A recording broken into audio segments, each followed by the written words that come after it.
Hi guys, welcome back to my channel. So today's quick little tutorial using some of these Dollar Tree burlap pumpkins and then a galvanized tin also from Dollar Tree, and then some of this wheat and then these little blocks as well. So first thing, I'm just adding some twine, which they sell at Dollar Tree.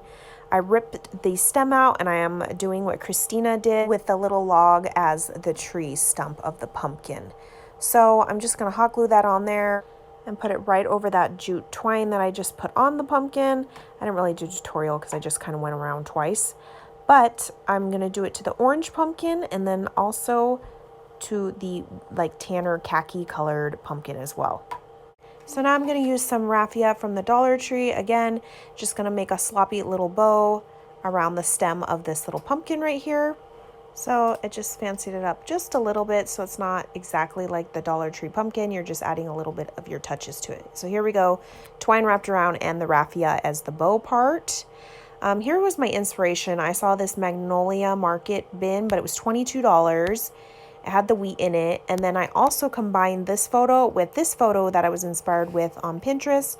The wheat, the pumpkins sticking out of like the basket. And I found this tin at Dollar Tree and I knew it was the perfect tin to do that with. So I'm literally just going to use my silhouette cameo, cut some vinyl letters on here and kind of make it look like a look-alike. Here I am just cutting out, weeding the little letters on here.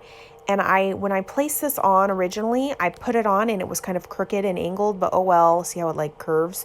I just left it as it was because some of the letters were already sticking, so I had to just go with the flow.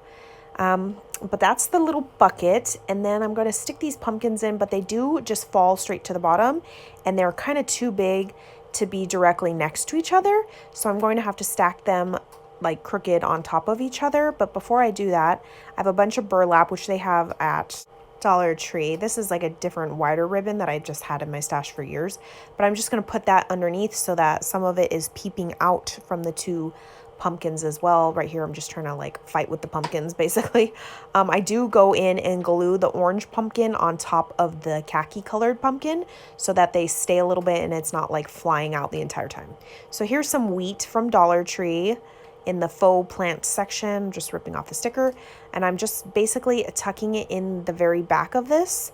And I did have to go ahead and bend the wire at the bottom a little bit because it was sticking out too high. This was obviously before I glued the pumpkins together, so I'm just sticking it in there. I think it's glued now, yeah. And look at it, it's got the wheat, the pumpkins, and the Magnolia Market. I love the way that this turned out. It's super cute and little, can go in any little corner. It's perfect for fall.